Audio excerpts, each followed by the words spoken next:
Okay, we got interrupted. So this is part 4B. So we're on this wine bed. We won't repeat that. So this is the term we've used, Nissuine. So we now got to the final stage in terms of Nissuine being the final stage. So we've got the matchmaking stage, then the preparation stage, then this. This literally means to take. The root word is naso, which means to lift up. So honor and lift up. So this is the idea. These are the final stages, the completion of the whole wedding ceremony. So it's this whole idea of identity and how we're going to remix this a bit. You'll understand in a future video if you keep watching. What I mean by that is if we do that, we look at the example of one flesh, so being one in a relationship. Like we should be one with God. It's like how a man should be one with his wife and wife one. So in this final stages, the lifting up is the lifting up in the relationships of the two different people that they become one. So it's an honouring, it's a lifting up, it's also a fulfilling. We've covered this actually in the parable of the 10 virgins, so we don't need to go into the whole thing again. So it's joy, jubilation, the shofars blown, Joel 2. Basically, the groom is coming. That's the stage. This usually happens at night, hence in the 10 parables of 10 virgins they need oil. So it's a great light, great noise, great light, full of the light, full of the noise. No one knows the exact day or hour. Again, this is weird. Why is it weird? Because it's supposed to echo Jesus. It's a foreshadowing of Jesus' second coming, basically. The father of the groom gives final approval, so he's the only one who knows the day, exact hour. So it's basically in terms of an actual wedding, and this is the metaphor. So when you're ready, you've been prepared. What are you ready, prepared for? To be a husband. 2, to cover and provide for a household. Therefore, get married. Preparation done to the next stage. Then take back to the father's house. They have the ceremony. They do all the various things. They have the cup of wine. They give the vows, etc., etc. And then they consummate and celebrate. They have the vows with a cup of wine. So we've covered the cup of wine and said in the Passover there were four cups of wine. We've said what 2 of them are. So the first one is in the ketubah stage, where they celebrate the ketubah by sharing a cup of wine. Second is at the marriage ceremony here. The third's actually in the celebration, and the fourth we'll talk about another point. The celebration, by the way, can go on for 7 days. So they've gone through all the stages. They've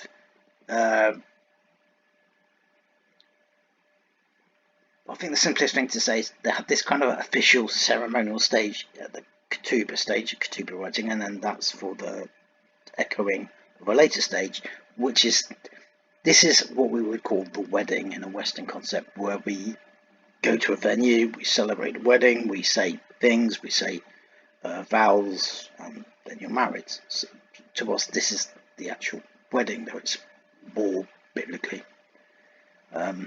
So they do all that. They do it under a hoopah. We haven't said that. We'll talk about the hoopah later. So the bride has up to 10 friends who act as witnesses. How are the 10 virgins?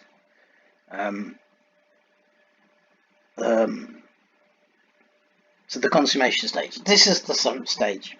So what do we mean by consummation? What do we think we mean by consummation? The metaphor all gets a bit messy now. So the mother of the bride or the bride sew a name of the couple on a cloth. This is in the preparation stage. So this is cloth. It gets the bride and groom's name sewn into it, embroidered, and it's for use in this consumption stage. So how are they using it? It's for proof of virginity. So basically, the 7th stage, they go into the room. This is the room. So the ceremonial procession which is the Day of Trumpets. The festival of the Day of Trumpets represents this stage. So the shofar's blown, all that noise stuff, but you won't repeat everything. After ceremony, then ceremony is, generally speaking, traditionally in the father's house. So in the procession, they go back to the father's house. They then have sex in the father's house, which they're in the room that the groom's just prepared for the bride as part of his preparation for the wedding. For this stage, so again, the cloth's used for proof of virginity. So it's laid under them. They have sex. Traditionally, what happens is a spilling of blood on the cloth. So basically, that physically symbolises that the bride has lost her virginity. Traditionally speaking, if that didn't happen, it's because the bride wasn't a virgin in the first place. So we could say a lot about it, but that's traditionally what would happen. So this is kind of a bit of a nervous, anxious stage. It's kind of the few moment, as in PHEW, not FEW. It's like phew, that's over. So they have sex, the spilling of the blood on the cloth, then that's the witness that the bride is pure. So if you want the metaphor for that, just go all the way through the book of Revelation, read wherever it says white and wherever it says red and what that relates to. In terms of book of Revelation, that's why. That's what the symbolism is. So that's, again, going back to the metaphor, we're in the preparation stage now, as we've already said. When we're in this stage, the metaphor, that's what's described in Revelation in terms of that, is actually going to happen in that stage. So, announce the shofar, calls the bride and all witnesses. This is recapping Parable of 10 Virgins again. The 5 foolish not joined the procession. So basically there's a procession, last person in procession, just like close to the door. And then the ones locked out claim to know him. And Jesus says to them, I do not know you. And then the hoopah is used for the betrothal ceremony. So there's some bits in there we haven't really discussed, like hoopah, which we'll discuss. Because the hoopah's not really mentioned in the Bible. We've only covering everything that's core to the Bible so far and core to the actual 7 stages. The kind of hoopah really is a traditional add-on. Even if tradition is for good reason. We'll cover it in next video. So that the groom then passes over that proof of virginity to the witness. Celebrations were beginning. So that's all in Deuteronomy 22, 13, 15, if you want to look at it. That whole thing is kind of astonishing. So just covering a bit more detail, because we're kind of finalising some bits here. So in the wedding prep, so because this is obviously in the Bible, it's time to fill in the missing gaps left. So we're down to the last 2 or 3 things. So the bride locks herself away, if I can spell locks properly. Her job is to prepare herself to be a wife when she comes out to her family. When she comes out of a family home, typo there, she veils herself. This simply states as a woman she's already taken. So when you understand that and the process, you understand this part of Song of Songs, you understand the bride here isn't preparing herself. So what's this actually saying in Song of Songs? In the context, it's talking about her stages of a wedding. She has to do the same things here and say she isn't preparing herself. So what does not preparing herself as a Christian or as a believer in God look like? It looks like this. Boom. Song of Songs 1, 5-7. Dark am I, yet lovely daughters of Jerusalem, dark like the tents of Kedar, like the tent curtains of Solomon. Do not stare at me because I'm darkened by the sun. My mother's sons were angry with me and made me take care of something vineyard. There's something that's flashed up on the screen. I don't know if you can see it or not. I don't think you can. I think that's just me. Anyway, my mother's sons were angry, that's her brothers, and made me take care of the family vineyard. But her own vineyard she neglected. Tell me whom I love, where you graze your sheep. and where you rest your sheep at midday. Why should I be like a veiled woman besides the other maidens, which is the daughters of Jerusalem, obviously. So we won't go into that. It's all very, very obvious once we understand that. So how do you interpret some songs? Well, you need to understand the wedding. And this is grooms, so we've covered this before, it's worth repeating. So actually we won't go full into this. It's when Jesus is talking about preparing a house for the disciples. For the bride also, this is the last before the last step. I think, if I can remember the slides correct. When we get baptized, it's part of the traditional preparation for the bride because we're still in a wedding. We have to go through that also. That's part of the Torah also. So just to recap, she goes through some sort of baptism process. We're kind of, what's that called? It's mikvah. So we maybe call it a mikvah. A mikvah is the thing you get baptized in. So we'll cover that in further sessions. So this is one of the final little itty-bitty facts. How many people sign as witnesses in 7, which is the 7 seals of Revelation? So this is the last thing. So the only thing we've got left to cover is the actual patriarchal marriages. And again, you read this stuff, and there's kind of a structure to the Bible, and there's an order to the Bible. So why do these weird marriages get put in at the stage for the patriarchs, for Abraham's son Isaac and Isaac's son Jacob? It's because of everything we talked about. So let's just go through these. So we've gone through everything. We haven't actually gone through these, so let's just go through these and just make notes of little interesting bits. So if we're saying the 7, if we're saying, what are we saying? If we're saying it's important from a New Testament concept to understand the wedding ceremony, this is the Jewish wedding ceremony, not ours, and the 7 steps. Actually, the first place that these are mentioned in the Bible is here. That's why it's important.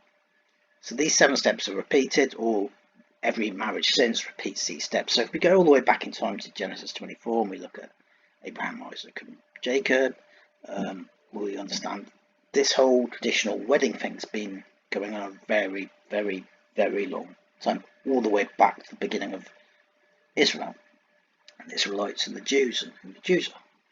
So in these steps, so we'll start with Isaac and his marriage to Rebecca. So Abraham sends a servant out to find the bride. So it's the not the preparation, it's the arrangement stage. So Abraham doesn't arrange the marriage, but he sends a servant on his behalf to find Rebecca. So we'll talk a bit about that in a bit. The mohar is given straight away to Rebecca. The servant goes into the bride's family home to arrange the rest of the ketubah. So there should be the matan. Got that wrong. I was doing slides. So the servant gives the matan. It's the matan, it's the gift, not the dowry there. So it gives the matan to Rebecca straight away, and then she brings him back to the family home, and then that's when the mohar is given, and the rest of the ketubah is when that's agreed. The gift is then given to the bride's family, which is the mohar. There's a ceremonial meal. Again, the bride finds out who the groom is, so they're on their way back. As soon as Rebecca sees Isaac, she veils herself. So she's in the preparation stage, but she doesn't need to veil herself because basically Isaac's not there, and she obviously doesn't know who Isaac is because she hasn't never seen him. Oh, that's Isaac. Quickly, veil myself. Same story, Jacob. Basically, with some differences, we all know the story. So why is all this stuff written down? Well, it's important. We might read it and find it's a bit whatever, tedious, boring, repetitive, but it's important because of what it notes in the story. So it's the same issue. So basically, Abraham sends a servant. So if we look at Abraham, he's called by God, called out of Babylon, or out of Ur, the Chaldeans, which is where he's from, into a promise. He goes on a journey. So he metaphorically and literally, physically goes on a journey from where he was born and grew up to where his destiny is, which is the nation of Israel now. So he goes on that journey. He's called out. So everyone else in the family line has to be called out too. But it can't marry Canaanites. So it's this kind of impure mixing idea, and this is where it comes from. It's important to understand this. So when a wife for Isaac needs to be found, it's not to be found by mixing with the Canaanites because they're pagans. He needs to go back to where he's come from and his origins, and he needs to call out a bride, and she needs to come. She comes out with a servant. It's the same issue here. So Jacob goes to the same place to look for a bride. So he's doing the same thing. He's repeating the same thing. Repetition really, really important in the Bible because everything is repetitive. It's the whole idea of order being a circle rather than a straight line, which we'll discuss at some other point because that's its own video. So God blesses Abraham, calls him out. For God to bless Isaac, he needs to do the same. For God to bless Jacob, he needs to do the same. For us to be blessed, we need to do the same. The imagery there is marriage, or the marriage as history. So the difference is Jacob has nothing to give as a gift. That's the matan. Instead, his gift is service. So his preparation is 7 years. This is the longest period of preparation. Ouch. So it's this idea of complete the week. Why 7 years? Because he's got to complete something. The best time frame to complete something is biblically 7 years is the time of completion. It's a very symbolic number, which we'll see in a bit. But it's this idea that I've phrased complete the week. So what we need to understand is a day in Hebrew is also a year. So 7 days, 7 years. So it's a day is Yom. Yam means sea as well. So how you spell Yom, as in day in Hebrew, Yod Mem. Again, I don't know how much we would have talked about this. But Hebrew written is just written in consonants. The vowels don't get written. Actually, they were later added as vowel points, so you could read it and go, that's the vowel that should be pronounced. So day you write, you take out the vowel in day and year, and you write it the same. That's Yod Mem. It's spelled the same. So you can see when you read it, it's spelled the same. It's the same thing. It's basically what it's saying. This idea, so we all know what happens. He has to 7 years, and then he marries, and then wakes up in the morning to find that he's married Leah, not Rachel. And there's the whole story: you got to marry the eldest. You can't just marry whoever you want, and that was the tradition. So it's kind of obviously let's do this traditionally, and we know the reasons why. Oh, this is your tradition. This is what you want to do. This is our tradition. This is what we want you to do. So he finds out he marries Leah, and then has to do 7 more years to marry Rachel. So why did that all happen? Because of the preparation time, you weren't allowed to see the bride between the arrangement and the completion of the marriage. So there's this idea that Jacob's drunk. Now he might have had, well, he certainly would have had some wine because he has to drink the ceremonial wine. But it's more than conceivable. It's true that he never saw her, and when he saw her, she was veiled, so he doesn't actually see her. But the weird thing is, she's veiled when they're having sex. But that's weird to us, not necessarily weird to the tradition. So that's why. So actually, we say it's bad luck to see the bride before the wedding on the wedding day. In the Jewish tradition, it's bad luck not to, because you might end up marrying Leah, not Rachel. So that's just something ironic. So this was meant to be a quick recap. I think I just couldn't be bothered to do it. So anyway, there's hardly anything there. So Genesis 29 is telling the story of complete the week, basically. The completion of the marriage, the completion of everything, completion of 7 days of creation. So Genesis 24, Isaac's marriage to Rivka. Rivka is Rebecca in Hebrew. I wouldn't necessarily spell it like that. So it will be a resh and a bet, kuf and a hey. vice servant. So note that Isaac. This is just a little detail. Brings Ribka into Sarah's tent. So the woman owned the house traditionally in the Hebrew tradition, which is interesting. So when it says in Genesis, the story, it's her tent, not his tent, as in Sarah's tent, not Abraham's tent. So complete the week. So this is where the idea of complete the week comes. So this is the final thing, and probably one of the most important things to understand, and that is how you spell bride in Hebrew and what it means, what else it refers to, and what it represents. So that obviously below is Hebrew. So Hebrew's right to left. So the third last letter there is bride, Kala. So it's a Kaf, Lamed, Hey. Prepared as a bride, beautifully dressed for a husband. So we can see John, when he's talking, is saying, when Jesus comes again, we should be prepared, fully prepared, and we should be a bride, prepared, beautifully dressed for our husbands, however you want to explain it, pure, dressed in white, the rest of Revelation. So again, John's using marriage metaphor there. So this briefly describes that this is the procession for the marriage, and the bride has been through the previous stages of preparation. So this is, if you want to put it as something squarely as representative, what Jesus is saying in the parable of 10 virgins, more or less. So it's that stage. So this includes in Revelation everything from Revelation 6. So we said there's 7 seals, the 7 witnesses, and unsealing the seals. So everything is heading. This probably point is more important than I've emphasized. So we are in, and the earth's in, a process of transformation to a point of consummation, including the procession and the marriage. How do we know that? Why do we know it? What's important about it? How that's reflected in the Hebrew wedding.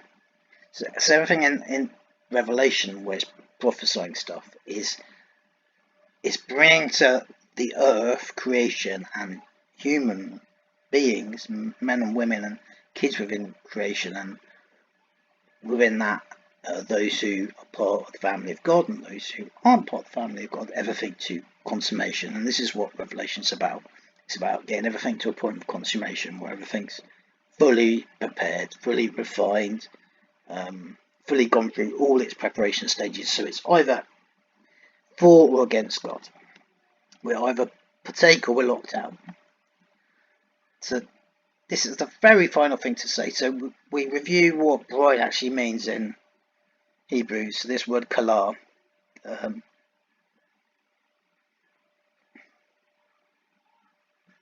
so just realise it. So that's got 2 coughs, lamed and hey. So in, I think in is a preposition. So in bride is what it says there. So obviously, I think that's what's going on anyway. It doesn't really matter the nuances of what's going on, but I think that's what is actually stated in the written bit of Revelation, which is this bit here. So if we remove that, we get the 1 kaf, the 1 lamed, and 1 hey.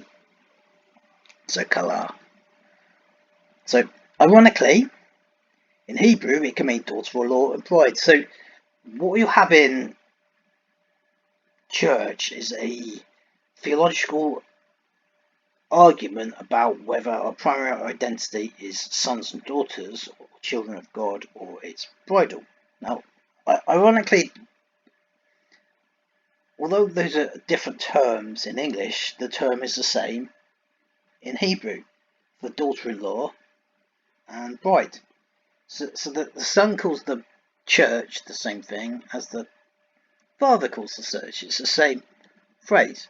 So that's just ironic, isn't it? So there is no argument. It means the same thing, if you want to argue. But actually, what it actually means, where does the root word come from? It means completion. So what does a picture of completion look? It looks like a bride on her having gone through all the 7 stages of marriage. So if we go back to creation, so again, this is something we stated earlier, which we'll look at in another video. If everything's a circle, it just repeats. So the first circle of completion is the creation story. So thus were finished the heavens and the earth and all the host of them. So that's Genesis 2:1. So what's the term for thus were finished? Well, the root word in that is the same word. To be complete, and we can see it below in the bottom one. So at the top we've got the actual Hebrew and everything, and then the Strong's interpretation, to be completed and then finished, completed to spent. Where's that used? Genesis 2:1. So it's the same root phrase that's used for bride, that's used for the completion of the universe. And that's the model, that's the picture and the model that we're given. So complete the week. 7th stage, bride. Oh, we're going backwards. Right. So we finished, we've got through all the biblical stages, and that's what it should look like. So that's the end of part 4. So as I said at the beginning, the first idea was to go through all the information in the Bible, and then secondly to kind of fill in the gaps and look at the extra details. So that's what we'll do in part 5, not part 4 as I've said. So check that out. But basically, biblically, going through the stages, analysing them, understanding what they mean, and understanding how they relate to each other and where they are in the Bible, what they actually mean. That has all now been finished. It's colour.